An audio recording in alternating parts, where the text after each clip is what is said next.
Hello everyone and welcome back to By God's Grace. Here are the readings for the 7th Sunday after Pascha in both the Roman Rite and the Byzantine Rite. So I will get started with the Roman Rite readings. Let's get started. A reading from the Acts of the Apostles. King Agrippa and Bernice arrived in Caesarea and paid their respects to Festus. The visit lasted several days, and Festus put Paul's case before the king. "There is a man here," he said, whom Felix left behind in custody, and while I was in Jerusalem, the chief priests and elders of the Jews laid information against him, demanding his condemnation. But I told them that Romans are not in the habit of surrendering any man until the accused confronts his accusers and is given an opportunity to defend himself against the charge. So they came here with me, and I wasted no time, but took my seat on the tribunal the very next day and had the man brought in. When confronted with him, his accusers did not charge him with any of the crimes I had expected, but they had some argument or other with him about their own religion and about a dead man called Jesus, whom Paul alleged to be alive. Not feeling qualified to deal with questions of this sort, I asked him if he would be willing to go to Jerusalem to be tried there on this issue. But Paul put in an appeal for his case to be reserved for the judgment of the August emperor. So I ordered him to be remanded until I could send him to Caesar. The word of the Lord. Here is the gospel for today. A reading from the Holy Gospel according to John. Jesus showed himself to his disciples, and after they had eaten, he said to Simon Peter, "Simon, son of John, do you love me more than these others do?" He answered, "Yes, Lord, you know I love you." Jesus said to him, "Feed my lambs." A second time he said to him, "Simon, son of John, do you love me?" He replied, "Yes, Lord, you know I love you." Jesus said to him, "Look after my sheep." Then he said to him a third time, "Simon, son of John, do you love me?" Peter was upset that he had asked him the third time, "Do you love me?" and said, "Lord, you know everything. You know I love you." Jesus said to him, "Feed my sheep." I tell you most solemnly, when you were young, you put on your own belt and walked where you liked. But when you grow old, you will stretch out your hands and somebody else will put a belt around you and take you where you would rather not go. In these words, he indicated the kind of death by which Peter would give glory to God. After this, he said, "Follow me." The Gospel Here of the Lord. Readings in the Byzantine Rite. So let's get started. A reading from the Acts of the Apostles. In those days, when it was determined that we should sail for Italy, the authorities delivered Paul and other prisoners to a centurion named Julius of the imperial regiment. Boarding a ship of Adramyttium, we were put to sea, intending to sail to various places on the coast of Asia. Aristarchus, a Macedonian of Thessalonica, traveled with us. The next day we landed at Sidon. Julius treated Paul with kindness and gave him permission to visit his friends and to be cared for.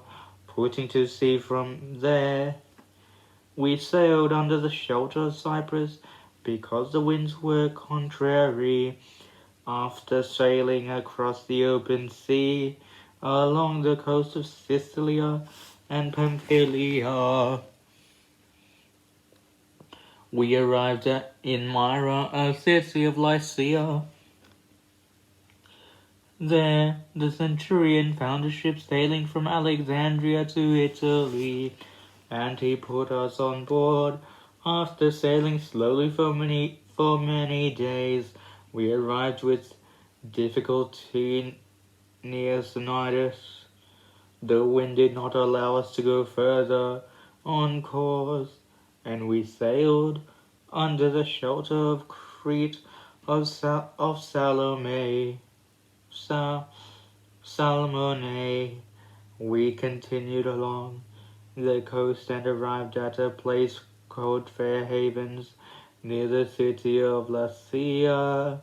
A great deal of time had been lost, and the voyage was now dangerous because the season was already past.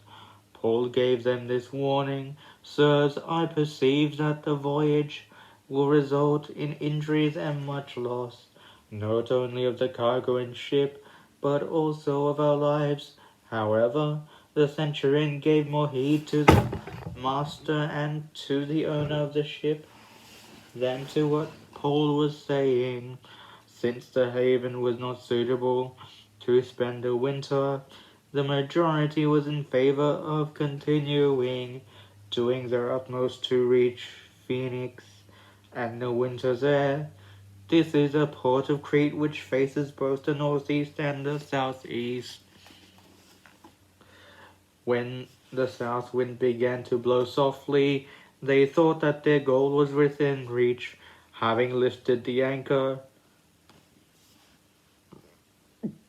they sailed along the coast of Crete, close to shore.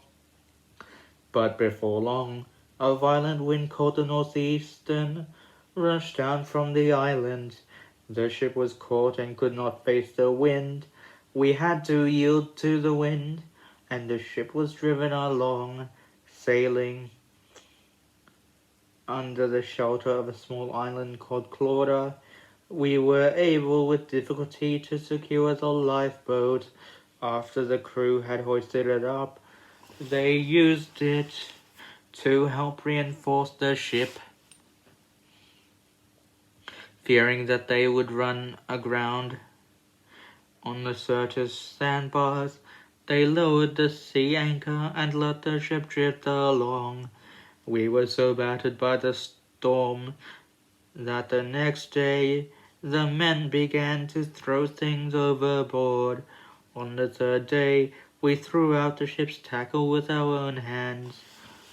When neither sun nor stars had shone on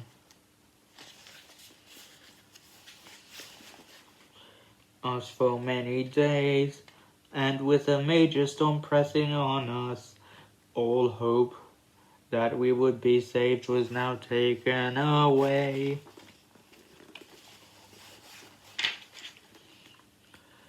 As the men had been for a long time without food, Paul stood up among them and said, Sirs, you should have listened to me and not have set sail from Crete.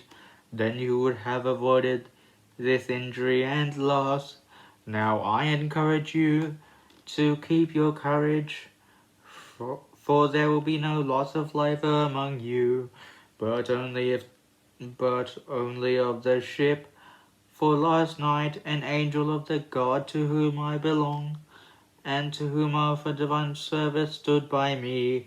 He said, Do not be afraid, Paul. You must stand before Caesar. Behold, God has granted you the life of all those who sail with you. Therefore, sirs, be of good cheer, for I believe God that it will be just as it had been spoken to me. However, we must run aground on some island. On the 14th night, at about midnight, we were driven back and forth in the Adriatic Sea. The sailors surmised that they were approaching some island. They measured the depth of the water and found 20 fathoms. A little while later, they took soundings again and found 15 fathoms. Fearing that we would run aground on rocky ground, they let down 4 anchors from the stern, hoping to hold steady until daylight. Trying to escape from the ship, the sailors lowered the lifeboat into the sea, pretending that they would lay out anchors from the bow. Paul then said to the centurion and to the soldiers, "Unless these men stay in the ship, you cannot be saved." So the soldiers cut away the lifeboat and let it fall off. As the day was coming on, Paul begged them all to take some food, saying, "This day is the 14th day that you wait and continue fasting, taking nothing. Now I urge you to take some food. This is for your safety, and not a hair will fall from any of your heads." After saying this and having taken bread, he gave thanks to God in the presence of all. Then he broke it and began to eat. At this they all cheered up and also took food. In all, we were 276 souls on the ship. When they had eaten enough, they lightened the ship by throwing out the wheat into the sea. When day came, they did not recognize the land, but noticed a cove with a beach. They decided to try to drive the ship onto it. Casting off the anchors, they left them in the sea, at the same time untying the rudder ropes, hoisting up the foresail to the wind. They made for the beach, but coming to a place with cross currents, they beached the vessel. The front of the ship struck and remained immovable while the stern began to break up by the violence of the waves. The soldiers' advice was to kill the prisoners so that none of them would swim out and escape. But the centurion, desiring to save Paul, kept them from carrying out their plan. He gave orders that those who could swim should throw themselves overboard first and go to shore. The rest should follow, some on planks and some on other things from the ship. And so it was that they all escaped safely to the land.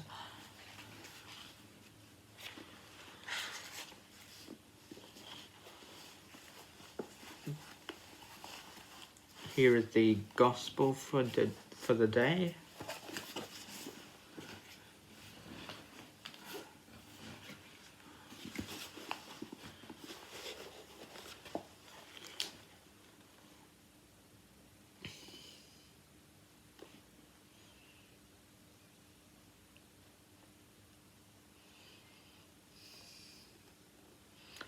At that time, Jesus prayed to his Father in heaven and said, "As you sent me into the world, I too have sent them into the world.